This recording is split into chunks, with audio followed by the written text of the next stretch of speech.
सुरभि सिंह। स्वागत है आपका हमारे चैनल नेक्स्ट 9 लाइव पर। सुशांत सिंह राजपूत 2 साल पहले हम सबको छोड़कर चले गए, लेकिन उनके केस पर बोलने वाले नवाब मलिक को भी अरेस्ट कर लिया गया है।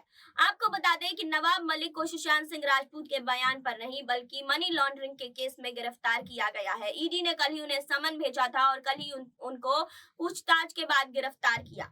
लेकिन कौन है ये नवाब मलिक? आखिर नवाब मलिक ने सुशांत सिंह राजपूत के साथ उनका क्या कनेक्शन है? क्या कहा था सुशांत सिंह राजपूत को लेकर नवाब मलिक ने, जो अब गिरफ्तार हो रहे हैं?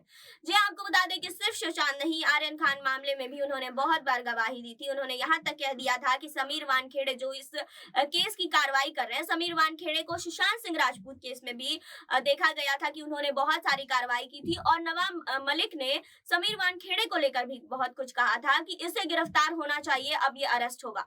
लेकिन यहाँ पर खुद ही अरेस्ट हो गए हैं नवाब मलिक। तो आखिर सुशांत के साथ नवाब मलिक का क्या कनेक्शन है? जब सुशांत का निधन हुआ था तो नवाब मलिक ने अपने इस बयान में क्या कहा था, सुशांत को लेकर क्या कहा था? क्योंकि सुशांत तो चले गए थे, कार्रवाई तो चल रही थी, लेकिन उस समय नवाब मलिक का क्या बयान था सुशांत को लेकर, इस पर आज इस रिपोर्ट में बात करेंगे। सुशांत के निधन के बाद कई राजनेता सामने आए और सामने से आकर बहुत कुछ कहा, लेकिन नवाब मलिक का भी बयान बहुत सुर्खियों में रहा था। उस समय से नवाब मलिक लगातार सुर्खियों में बने हैं, यानी कि 2 साल के वक्त से नवाब मलिक लगातार कंट्रोवर्सी का हिस्सा रहे हैं। तो आज हम नवाब मलिक के बारे में भी जानेंगे, ये भी जानेंगे कि आखिर नवाब मलिक का सुशांत के केस के साथ आखिर क्या कनेक्शन था। लेकिन यहाँ नहीं, आगे इस रिपोर्ट। सुशांत सिंह राजपूत के केस का सच क्या है? सुशांत को मारा गया या उन्होंने अपनी जान खुद ली?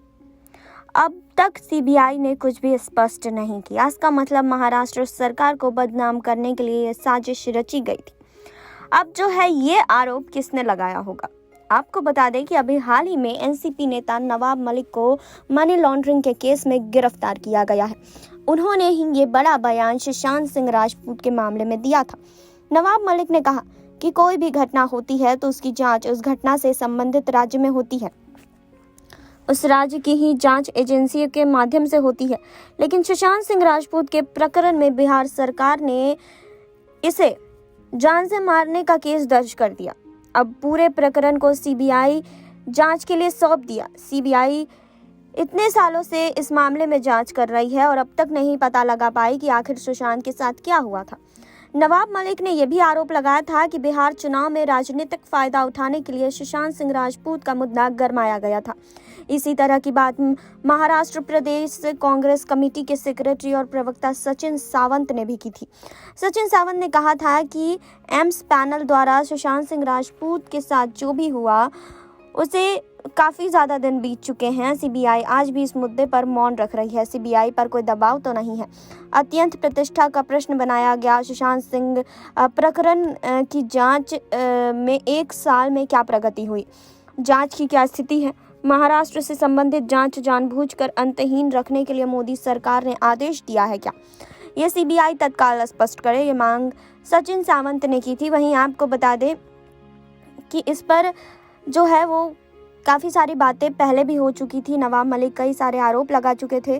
वहीं आपको बता दें कि नवाब मलिक ने इसमें और कुछ क्या कहा था। उन्होंने कहा था कि सुशांत सिंह राजपूत की जान लिए उनको 1 साल हो चुके हैं और इस मामले में जिस तरह की राजनीति हुई है वो सबके सामने है। जब मुंबई पुलिस जांच कर रही थी, बिहार में राजनीतिक कारणों में मामला दर्ज किया गया था और मामला सीबीआई को सौंप दिया गया था, परंतु इसका परिणाम क्या हुआ? नवाब मलिक ने कहा कि आखिर सुशांत सिंह राजपूत के इस मामले के अलावा बात कुछ और है। ये जानकारी सीबीआई की ओर से अब तक नहीं दी गई, क्योंकि बीजेपी सुशांत सिंह के नाम पर बिहार चुनाव लड़ना चाहती है। इसीलिए सीबीआई को फॉरवर्ड कर महाराष्ट्र सरकार को बदनाम करने की साजिश रची गई। वहीं आपको बता दें कि राष्ट्रवादी कांग्रेस पार्टी यानी कि एनसीपी के राष्ट्रीय प्रवक्ता नवाब मलिक ने मांग भी की थी कि 1 साल बाद भी सुशांत मामले की जांच पूरी नहीं हो पा रही है। अगर उसने खुद की जान नहीं ली है तो आखिर क्या हुआ था उस दिन? सीबीआई को ये बात जनता को बतानी चाहिए। वहीं 14 जून 2021 को बॉलीवुड अभिनेता सुशांत सिंह राजपूत का निधन हो गया था। आपको बता दें कि सुशांत के इनने 1 साल पहले अपने बांद्रा स्थित फ्लैट पर अपनी जान ले ली थी, लेकिन उनके निधन का कारण आज तक सामने नहीं आ पाया है। हालांकि कई लोग उनके निधन का कारण अभिनेत्री रिया चक्रवर्ती को मानते हैं। वहीं आपको बता दें कि सिर्फ सुशांत सिंह राजपूत ही नहीं, आपको बता दें कि एनसीबी पर भी कई सवाल जो है नवाब मलिक ने उठाए थे जब आर्यन खान का मामला चल रहा था। आपको बता दें कि उन्होंने समीर वानखेड़े पर कई सारे आरोप लगाए और बताया कि जो भी समीर वानखेड़े कर रहे हैं वो बिल्कुल गलत है। वहीं सुशांत सिंह राजपूत के निधन के बाद अचानक बॉलीवुड नारकोटिक्स कंट्रोल ब्यूरो के निशाने पर आ गया था। उस वक्त कई बड़े कलाकारों ने एनसीबी से पूछताछ की थी और एनसीबी के मुताबिक उस वक्त पूछताछ के दौरान कई संदिग्ध ने नवाब मलिक के दामाद समीर खान का नाम भी लिया था। उसी के आधार पर एनसीबी ने 13 जनवरी को पूछताछ के लिए उन्हें बुलाया गया था। एनसीबी ने अधिकारियों ने समीर खान से घंटों लंबी पूछताछ की थी, जिसके बाद उन्हें गिरफ्तार कर लिया गया था। इसके बाद उन्हें कोर्ट के सामने पेश भी किया गया था, जहां से समीर को नारकोटिक्स कंट्रोल ब्यूरो की कस्टडी में भेज दिया गया था। समीर की गिरफ्तारी के बाद एनसीबी कई जगहों पर छापेमारी कर रही थी। एक विदेशी नागरिक को भी एक जांच में एक 5 स्टार होटल से गिरफ्तार किया गया था, जो एक पाउडर को निगल गया था। निगला हुआ पदार्थ कोकीन बताया गया था। वहीं आपको बता दें कि समीर खान को घेरने के मकसद से एनसीबी ने इसी साल शुरुआती में सहिस्ता फर्जनवाला को भी गिरफ्तार किया था। इसके बाद यूपी के रामपुर, दिल्ली, नोएडा, गुरुग्राम, बैंगलोर में भी छापेमारी हुई थी। वहीं आपको बता दें कि इस तरह से कई सारे आरोप लगाए गए थे, जिसके बाद एनसीबी पर भी आरोप लगाए गए। आर्यन खान की गिरफ्तारी के बाद महाराष्ट्र के मंत्री नवाब मलिक ने क्रूज ड्रग्स केस के बीजेपी कार्यकर्ता मनीष भानुशाली और केपी गोस्वामी के रोल पर भी सवाल खड़े किए थे और उन पर भी गंभीर आरोप लगाए थे।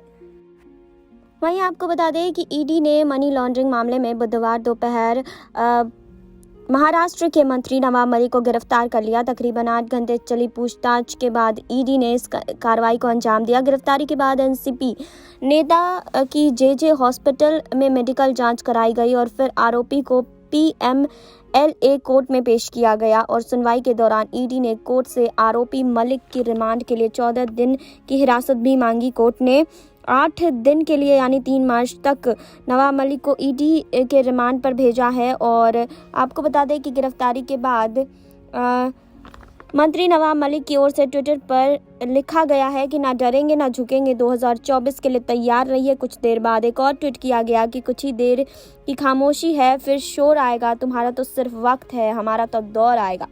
जी हाँ, तो इस तरह की बातें अब सामने आ रही है जब नवाब मलिक गिरफ्तार होने के बाद ये सारी बातें कहते हुए दिखाई दे रहे हैं।